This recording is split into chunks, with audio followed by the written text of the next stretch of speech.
100% by the returning officer, Madame Jane Adukwe Mensah. One would have thought that Jane Mensah would have learned the right lessons by now, but that appears not to be the case. You were all here when they announced that they were going to declare results in 24 hours. You were all here. We told you and we told them, this is not going to work. It doesn't make sense. As usual. So when we say she is arrogant, disrespectful, that is another classical example. We told you, we told her, it is not going to work. What happened? Eventually, she had to eat back her own words and then declare the results on the 9th.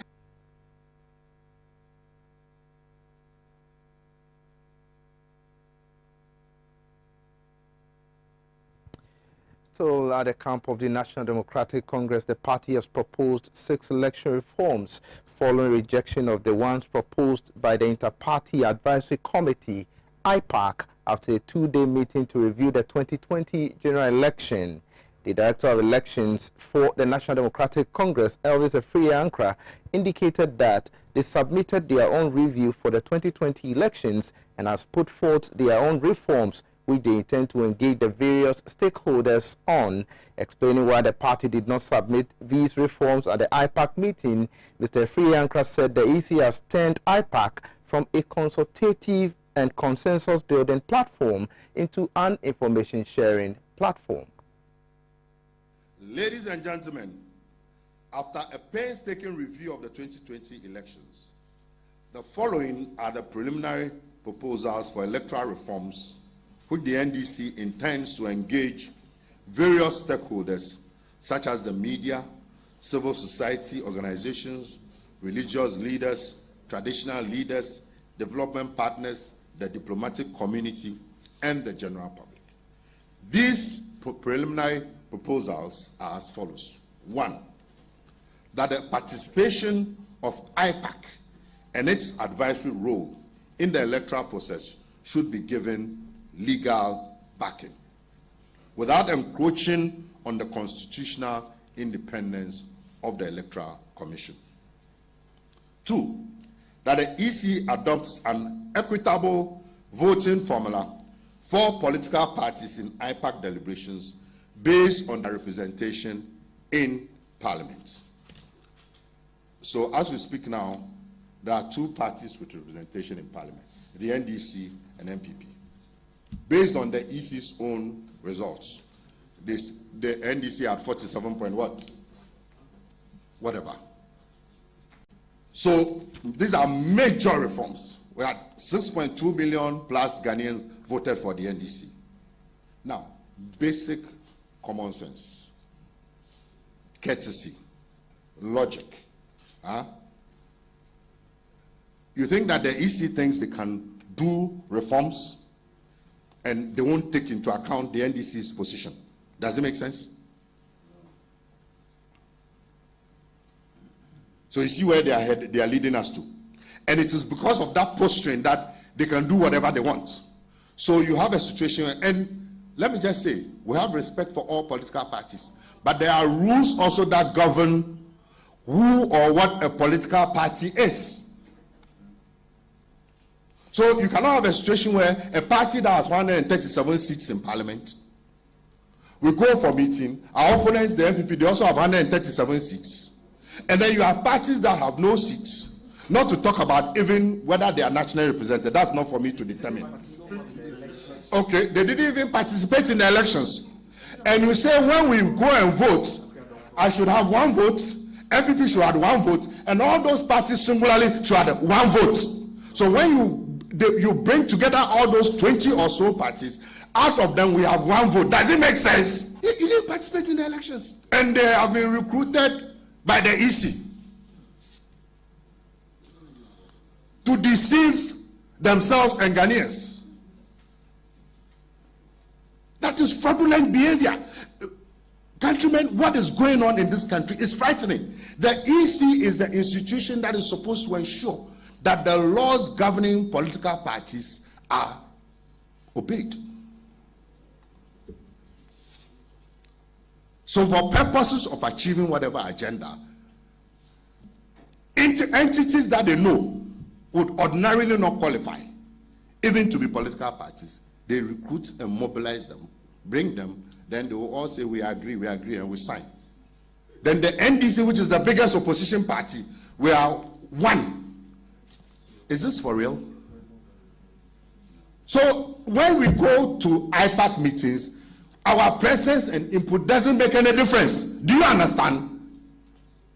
Because it doesn't matter how sane and sanguine your arguments are, they'll just mobilize those people. Okay, so let's vote. Then if you are the cause of this world, then do all, yeah. I mean, this is a sham. It's duplicity at this highest. Away from that, member of the communication team of the National Democratic Congress, Elikem Kotoko, has reiterated the call for the removal of the Electoral Commission chair, Madam Jane Adukwe-Mensah, over allegations of incompetence in the conduct of the 2020 general elections. According to the statement released by the group, an Article 146 petition for the removal of the Electoral Commission chair was submitted to President Akufo-Addo on January 21, 2021 till date and not received any response. I would want to take you through the press release by Elikem Kotoko. Then we cross over to the phone lines and speak to Elikem to tell us why they are calling for the removal of the Electoral Commission chair. Now, the statement says it will be recalled that an Article 146 petition for the removal of Mrs. Jane Adukwe-Mensah was submitted to President Akufo-Addo on the 21st January 2021 and has till date not received any attention or elicited a response from the office of the President till date. As petitioners, we have taken judicial notice of the statements recently made by Dr. Bosman Asari and Mrs. Jane Adukwe-Mensah, which statements border on contents of a petition before the President for their removal. The petitioners further welcome the call by the Speaker of Parliament, retired Honorable Alban Kingsport Bagbin, for the representatives of Central Kofi, Akpafu, Likpe, and Lolobi, otherwise referred to as Saul, to petition Parliament to speedily address their being disenfranchised by the Electoral Commission in the 2020 elections. One of the reasons stated in our petition for the removal of Jane Adukwe-Mensah as Electoral Commission chairperson. The silence of civil society and the cross-section of the media on the President's continuous breach of the Constitution by not acting on the Article 146 petition must be condemned by all and not only the petitioners, as this is retrogressive to our democratic credentials and a threat to the belief of Ghanaians in the rule of law. The Ghana police systematically prevented the petitioners from picketing to demonstrate their displeasure at the President's refusal to act on the petition for the removal of Jane Adukwe-Mensah out of character, with that he did in the case of the predecessor.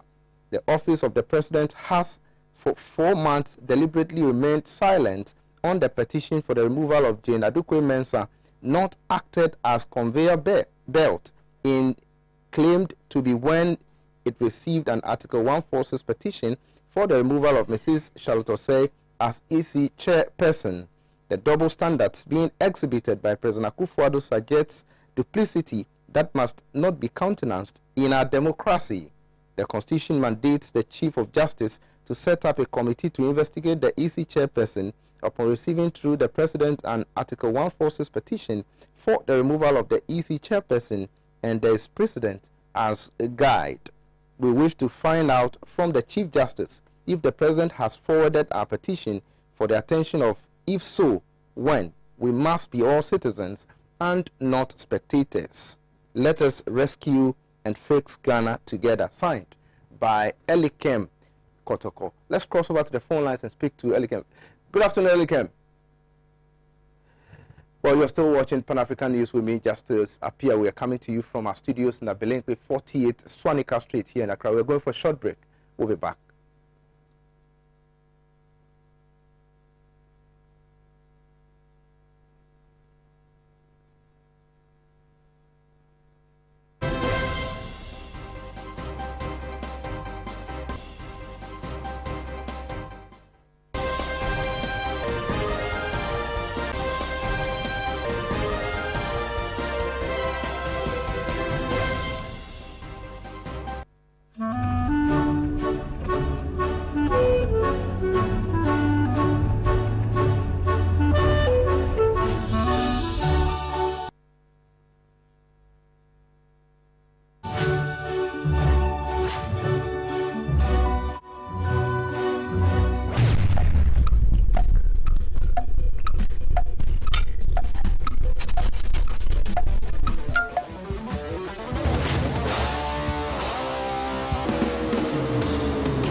It's incredible!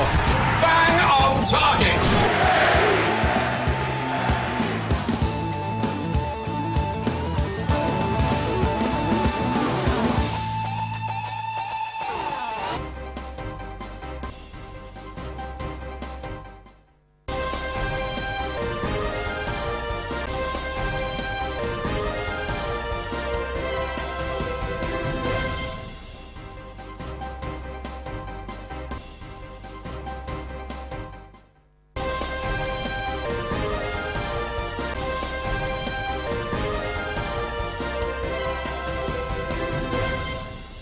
Welcome back. Now let's do some more local stories. The Electricity Company of Ghana, ECG, has released a new load shedding timetable expected to begin on Thursday, May 20 to June 11, 2021 in some parts of the Greater Accra region. According to the Electricity Company of Ghana, this next phase of outages will be during the evenings from 6 p.m. to midnight, affecting several areas which have been grouped into 3, A, B, and C, for effective management of the schedule.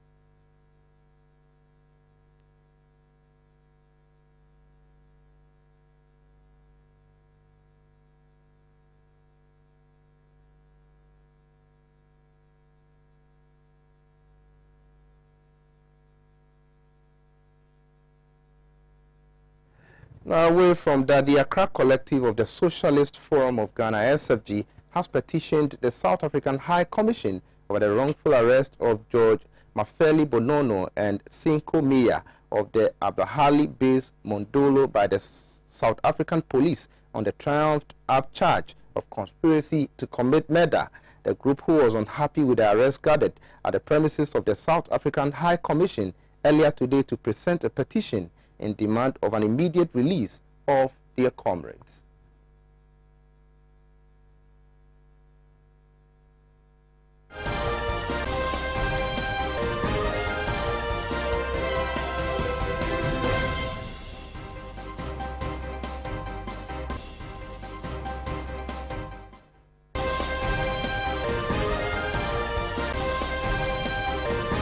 Amandla!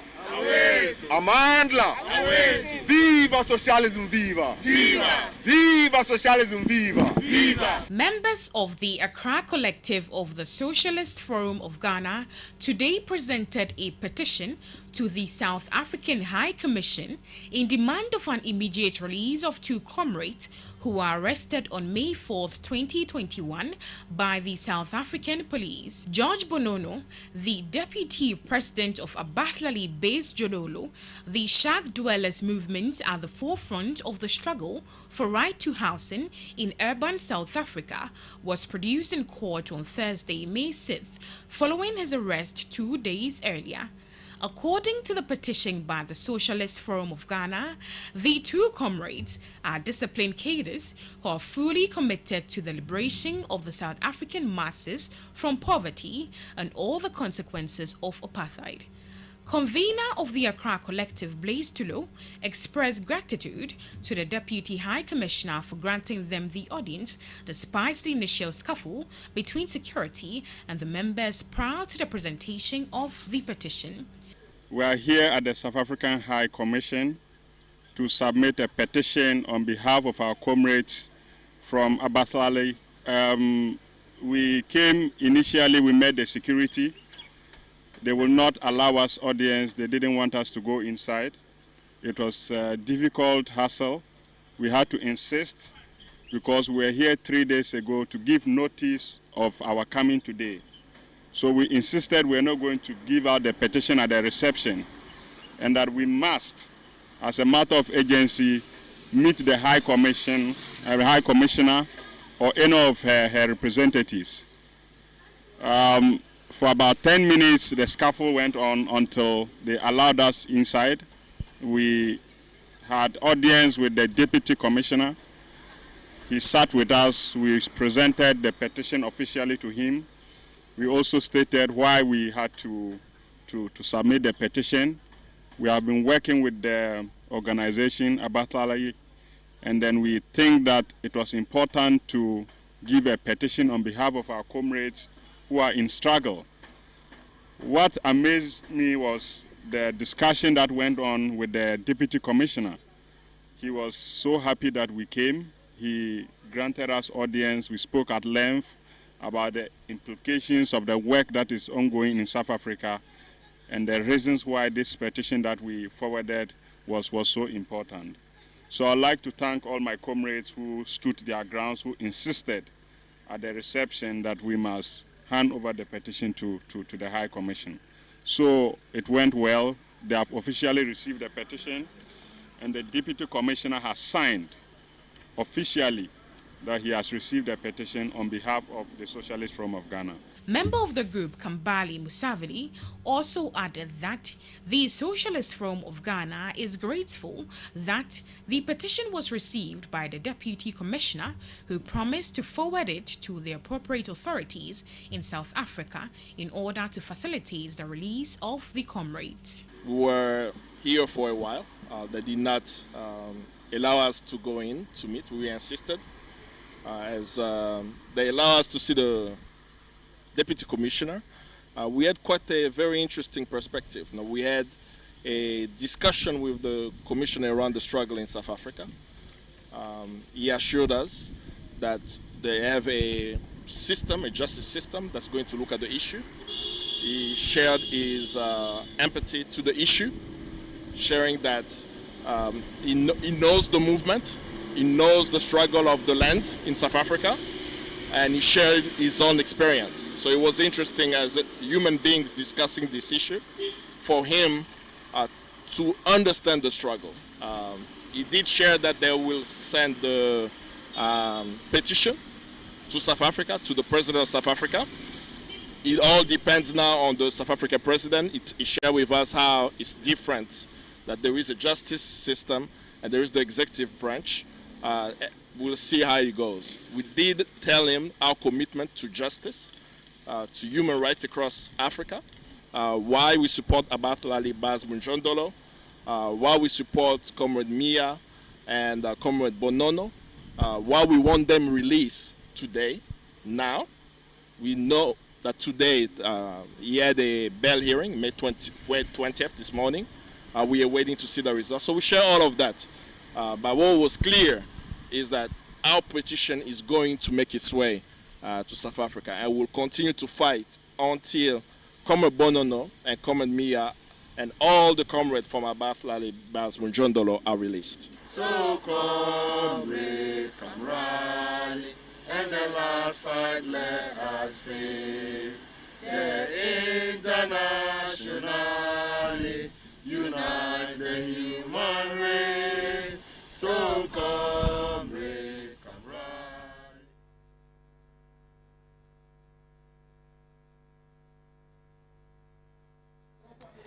Meanwhile, two of the members of the Abatlali-based Mondolo comrades, George Mafeli Bonono and Mafiwe Gaza, who were arrested on false and bizarre charges by the South African police, have been granted bail.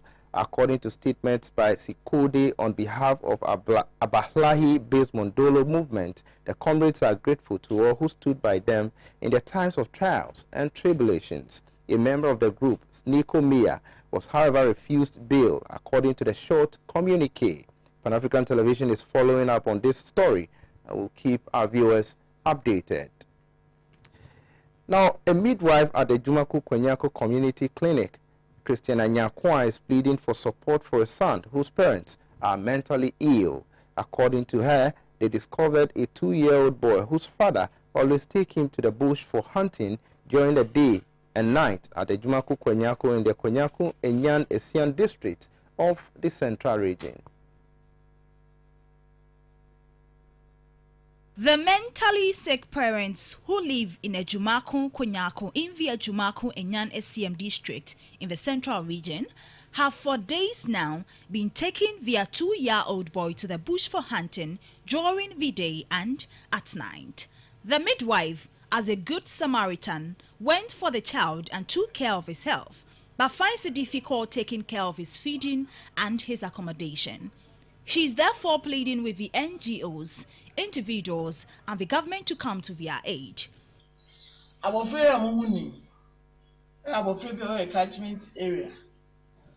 Ne maame na adwumu aka no na papa no nso adwumu aka no na maame no efremu America kreni tebusiafo no gya akola no edna ma papa ya se be na adwumu aka ni ti papa no kuta akola no nsi odo ewia abo odene namu okọ efuo mu a otimi de akola no kokọchi nkusie e de akola ni si dua so kwa be wanawa ase ma baba fa akola no otimi de akola no kwa na de kohwehwe nwa ade ni si ahaban mu akohwehwe nwa na be fa akola sisi anyame adom akola enwo ye isi obi on be dead no mbedi papa nso akola ekuta no kra na adwen no se de medical aka no nti yesuo se bibe ya akola die nyina ye pacho nsa de yesa im Ghana man mo behwe ye mo mra kwanya akona behwe akola ye obi abenye bi aketu bi ensa ena to kenke ma akola ye ochanya mbehira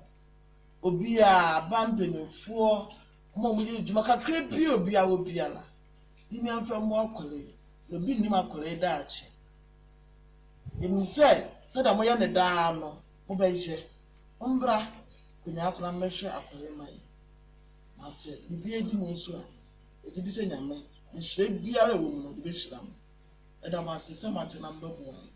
in an interview with Pan-African News, Kofi Nsie, who is the father of the 2-year-old boy but mentally challenged, confirms that he always goes hunting with his son during the day and the night. According to Mr. Nsie, both his family and that of his wife have neglected them.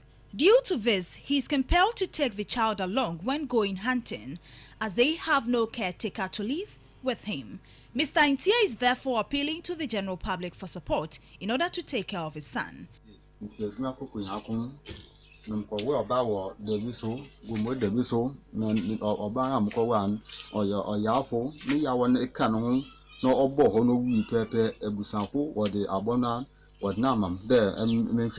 Na mi so afa mi bibiara mi yedwe bia me ye na makara me de hwe abofe me so a medu amekọ na nkusechi na onye anadwonwa me ko so a afa mi obiara me din siwo na ohwe no dum na mekọ nti me ko am da afa me de gwa am me de ko me ko yokuse na me na si be nchen na ma kwachi me kusi me chi wi afa ma ba fa na kuse bi nchen so na so ma dum ma hwe bi o da ma mpia ba sa me play wa wash me play what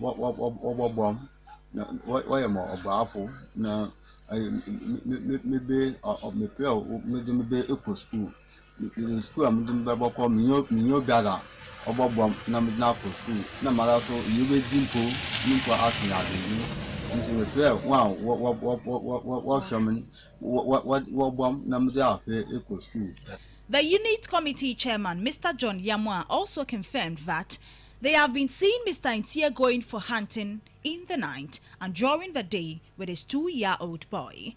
Na our friend midwife from my bashe aye abrante Kofi another of Alex Akwa ne situation na situation of sisi adafo ya ho na nimpa biara na part time biara so in situation on abofra no ma lafo bese mu na mwa de nimpa biara o tema ye na nya tema ma Alex Akwa ne yera no wawu ofim oko fi otim ebusafo apama mo so on abofra nda abanti ankora wo ahoden wo mwa na Alex Akwa on namba ndachi ntum mpi obi no brempa na hyese enti yesrede Winara ma yamwa na venti na Alex Akwa ne abufra no tibi wom yɛmbɔ no mfim na nhyɛbe wom yɛde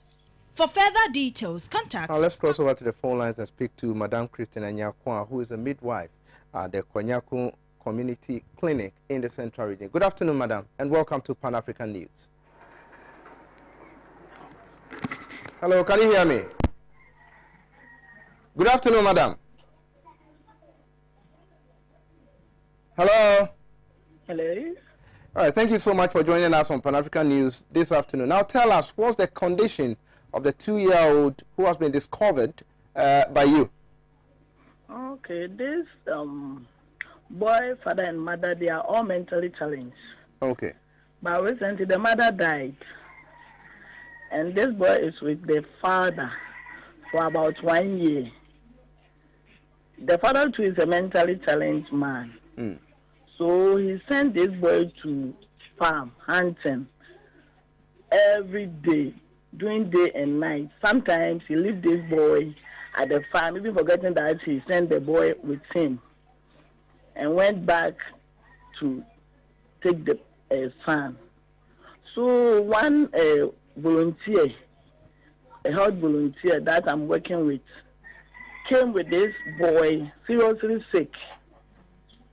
So we take care of him, and upon investigation, we found out that the mother is dead and the father is taking care of this boy alone. And the condition that the boy is in is very critical, so we have to call for help. That's why you saw our pictures and videos on the... What's the boy's condition currently? Now, he's 2 years, he's not, he's been chlorine, he's not working. And now we are taking care of him, so he's well. Yeah, I've given him to the volunteer now to take care of. Yeah. Where exactly did this happen? Which town specifically in the district? Ejumaku Konyaku. Ejumaku Konyaku. How long, have they been together? And did the community members know about this situation? At first he was here, but he traveled with the wife, so nobody was looking for him. So recently he came with the boy seriously sick. Because of mentally challenged, he wants out anytime he wants. If you say the parents are mentally ill, to what extent? What's the level of their, mental disorder? Okay, even the mother, his mother is dead. Yeah, so it left to the man alone. When did the mother die? When did the mother die? I don't know. When I saw the man, I asked him where is his wife, and he told me the wife is dead. So I traced and went to that community that they were. And they told me that the lady was pregnant, and one day the husband went to farm, and when he came back from the farm, he found out that the wife is dead.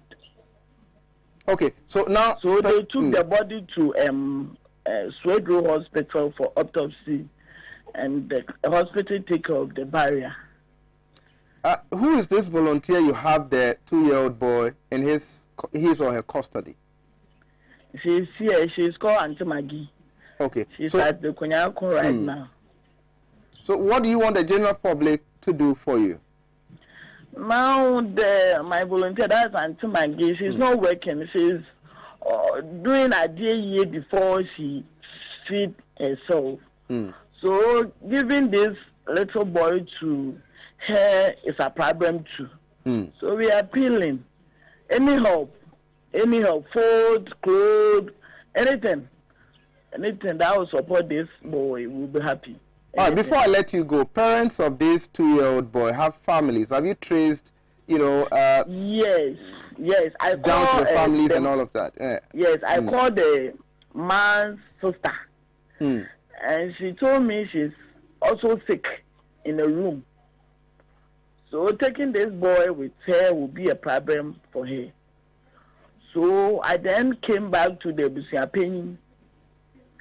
And here at the Jumaku Konyaku, It's a farming community.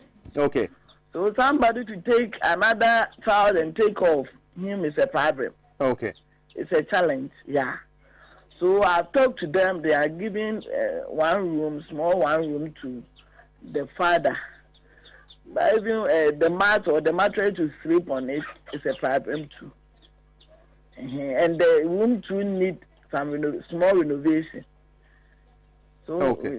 All right. So you're calling on the general public to assist in whichever small way they can for the child to be taken care of. But have you reported this issue to the appropriate authorities? Yes. Last 3 days, the social welfare people came here, and today too, they came here. What have they been saying? They are saying we should find somebody to look for the boy and to find a place for them to sleep, and they will see what they can do.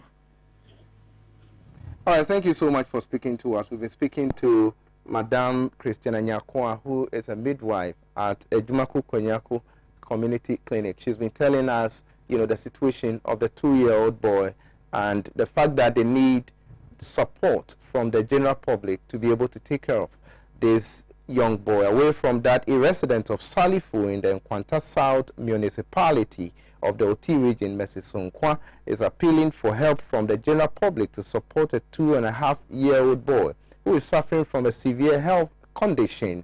According to her, the child can neither walk, talk, nor consume solid foods.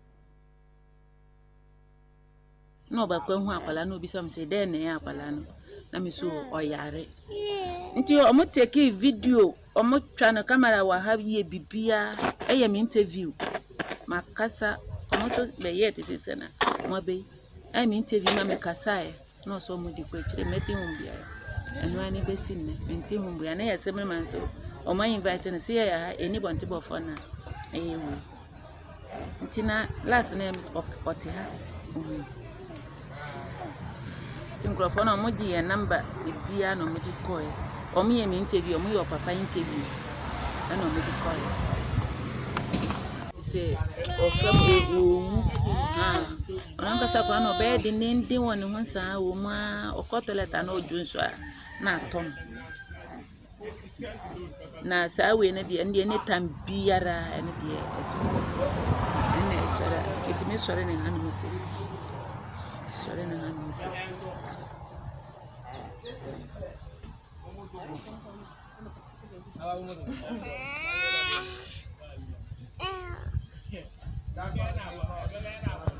That's all for the local stories. Next is business.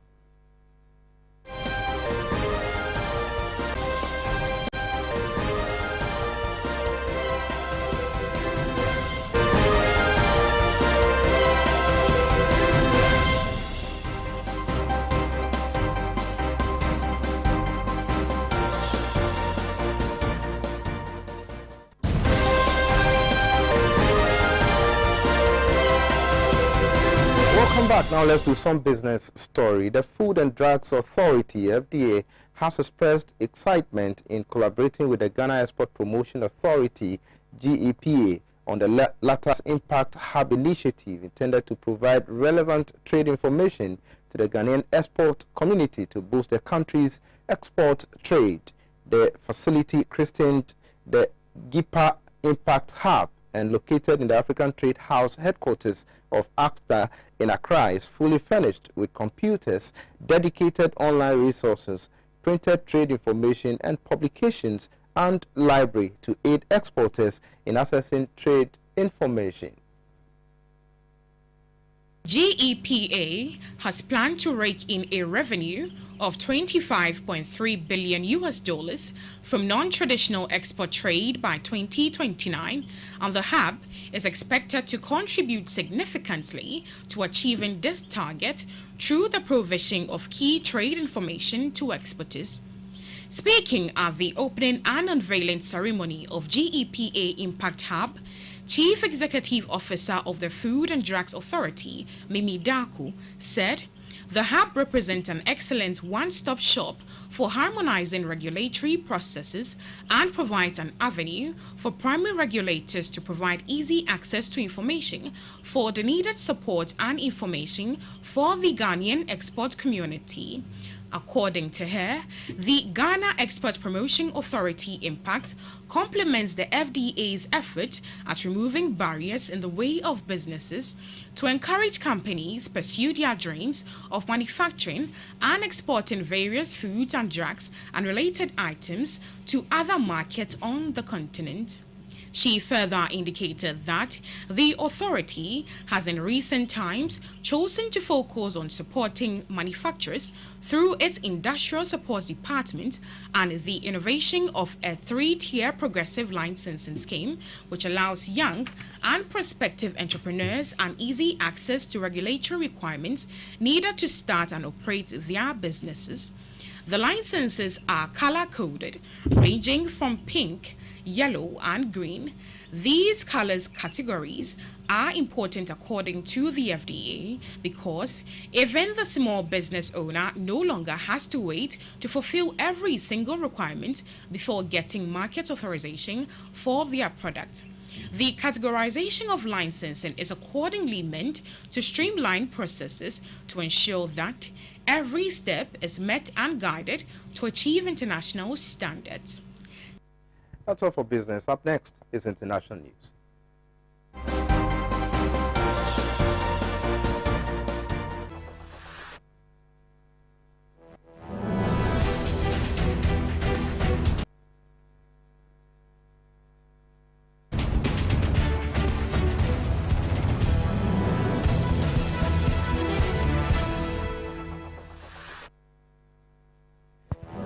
Let's do some international story from our international partners. People's Dispatch. Thousands of workers of McDonald's chain in 15 major cities across the United States of America participated in a one-day strike demanding wage hikes and union rights. On Wednesday, May 19, workers organized in the Fight for 15 campaign strike action across the country, demanding that the minimum wages for workers at McDonald's chain be hiked to $15 per hour and the right to unionize. The one-day strike was held in major cities including Los Angeles, Oakland, San Francisco, Miami, Tampa, Orlando, Chicago, Detroit, Flint, Kansas City, St. Louis, Raleigh-Durham, Fayetteville, Houston, and Milwaukee. Fight for 15, founded in 2012 as a coalition of low-paying workers groups in the U.S., has been fighting for a $15 minimum wage and union recognition for retail and fast food workers ever since. The strike comes at a time when restaurants and fast food chains in the U.S. have been facing massive labor shortages. It was also held on the eve of the annual shareholders meeting on Thursday, May 20. In order to pressure the corporate chain, a demonstration was also held outside McDonald's headquarters in Chicago. Dozens were seen picketing outside. Striking workers received support from major public figures, including progressive members of the U.S. Congress like Senators Bernie Sanders and Elizabeth Warren, Congresswoman Alexandra Ocasio-Cortez, and even celebrities like Susan Sarandon. If McDonald's can afford to pay its CEO over $10 million in compensation and spend billions on stock buybacks to award its wealthy shareholders and executives, you know what? It can afford to pay all of its workers at least $15 an hour. I am proud to support the workers on strike, said Bernie Sanders. McDonald's reported a major increase in sales and turnout in the first quarter of 2021. The company promised a wage hike plan to be rolled out over the next few months. It claimed that the plan will help around 36,500 of the more than 200,000 people employed in McDonald's outlets and franchises. The stated plan claims to eventually raise wages for entry-level workers between $11 to $17 per hour, and shift managers are expected to receive $15 to $20 per hour. But Fight for 15 has rejected the plan as a PR stunt. The campaign pointed out that it will only lead to a rise in $15 per hour by 2024 and only for workers in around 650 out of 14,000 total corporate outlets of McDonald's in the country. The reality is McDonald's giving shareholders billions while ignoring workers who deserve $15, said the Fight for 15 in a press release published on the eve of a strike. McDonald's thought they could get some good headlines last week by saying they would pay a fraction of workers, those at just 650 stores out of nearly 14,000, a few dollars more. It's too little for too few. McDonald's has constantly passed the responsibility of paying workers low wages to government regulations, claiming that it abides by local, state, and federal laws. Fight for 15 and other labor movements organizing low-income workers have argued that companies do not have to wait for new laws to start paying workers fair wages. An average McDonald's employee earns about $7.25 per hour. Workers' groups have blamed low wages for the labor shortages. Various retail and fast food chains, which apart from McDonald's include others like Walmart, 7-Eleven and Wendy's, are reporting. While companies are trying hard to incentivize applications with money and other freebies, they have refused to offer better wages as a way out of the shortage.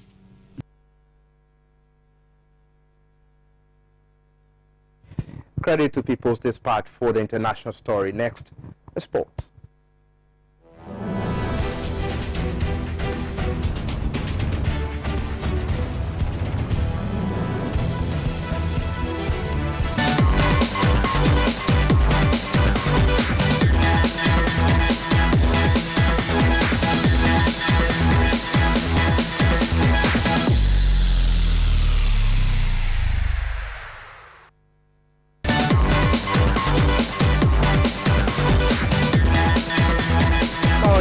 Accra Hearts of Oak will face Liberty Professionals, whilst Kumasi Asante Kotoko lock horns with lower tier side, the Bekwai Youth Football Club, in the round of 64 of this season's MTN FA Cup competition.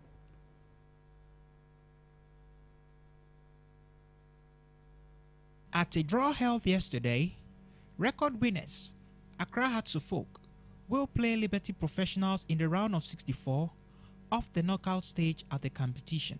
The Rainbow Boys have won the competition 10 times, with their last final appearance ending in defeat to rivals Asante Kotoko in 2017.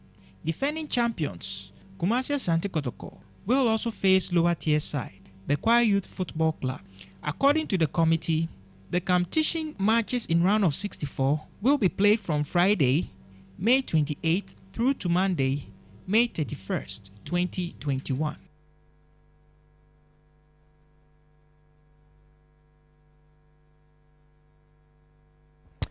Tyson Fury's promoter Bob Arum has revealed that Deontay Wilder will not step aside from a third fight against Tyson Fury in order to allow his opponent face Anthony Joshua. Arum, who promotes Fury in the United States of America, says a rematch between the Briton and Wilder is now set to take place in Las Vegas on July 24. It is a severe blow to the hopes of seeing a unification bout between Joshua and Fury, who are set to collide in Saudi Arabia on August 14, 2021. However, an arbitration hearing found this week that Wilder had a contractual right to another rematch against Fury, and that it must take place by the middle of September. The pair were slated to fight for a third time last year, but the COVID pandemic, as well as an injury sustained by Wilder, saw Fury move on to the planned Joshua showdown. Fury accused Wilder of demanding $20 million to step aside and allow him to face Joshua, something the American's trainer Blake Scott has denied. Joshua's promoter Eddie Hearn said he was initially under the impression the arbitration hearing would not pose a threat to his man's chances of fighting Fury this summer. CEO of Top Rank Promotions Bob Arum insisted he was also taken aback by the ruling, saying it was totally unexpected and a wrong decision. He further added that the law and facts were on their side, since Fury could go ahead and fight Joshua. He was appalled that the arbitrator saw it differently. Fury's first fight with Wilder in December 2018 ended in a draw, but he stopped the bronze bomber in their second bout 14 months later to claim the WBC heavyweight title. Discussing Fury's reaction to the news that he would have to face Wilder again, Arum said Fury registered his displeasure, but insisted he's going to knock Wilder out quicker this time. Joshua, who holds the IBF, WBO, and WBA heavyweight belts, labeled Fury a fraud on Twitter after it became clear their August meeting was in danger. He could now face the WBO's mandatory challenger, Alexander Usyk of Ukraine, who, according to Eddie Hearn, is Joshua's plan B.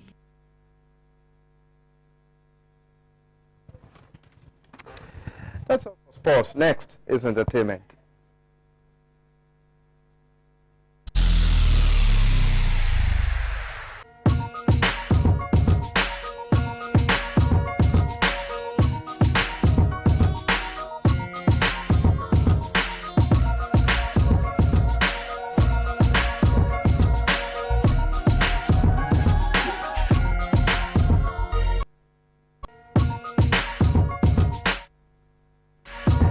Of show business. Art, they say, is the expression or application of human creative skill and imagination, typically in a visual form such as painting or sculpture, producing works to be appreciated primarily for their beauty or emotional power.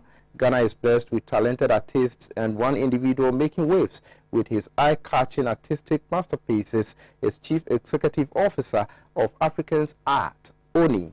In this exclusive interview with my colleague Bless Alomaso, the talented painter delves into art as a lucrative venture, the inspiration behind his work, its didactic meanings, and why he gifted Pan-African Television with one of his most prized paintings. So tell us, why these? This is self-explanatory. It's a portrait. But it's a portrait with, because I like recycling as well. So these background fabrics were supposed to be burnt, but I recycled them to finish up the portrait. So this is a portrait that I made for a friend. Okay. So I see this one as well. I see an African woman with a necklace, a bead-like necklace. Is there any explanation to this? Yes, this is the title of this is Afro Chic. Okay. So you can see she's like a model. So it's self-explanatory itself. The material is fiberglass, while this one is an oil paint. But this is fiberglass with beads and glass beads and oil paint and acrylic as well. So let's come to this one. This one you did for us for Pan-African Television. Yes. It's extremely beautiful. Why for Pan-African Television? Because I share the same kind of philosophy with the station, and it's all about how Africa we can unite. And I think that's where the station, concept is all about. So that's why we did this for you. The gold shows that literally we work on gold in Africa, literally, which is true. So that's why you see this gold. And it's still made of fiberglass as well. Yeah, okay. Built to last over 100 years. Oh, okay. Yes. So this can last over 100 years? Yes, it can last over 100 years. And then about the broom, I see a broom here, a nice broom here. Has it got any significance or any connotation with the African continent? Tell us, what significance is this broom of and this artistic masterpiece? Thank you for the question. This broom, in our African setting, we normally use broom to sweep. So this one is showing that Africa need to be cleaned up. But more significantly, there's strength in unity. That's why the name of this piece is called Africa Unite. There's strength in unity. If you pick one string of this, you see it's easily broken. Okay, yeah. But when you hold it in bunch, it's impossible. So that is why this broom is here, to show that there's strength in unity. We should stop, dividing each other. So why we hang it upside down is because that's the situation of Africa now. I wanted to come to it. I know Africa is supposed to.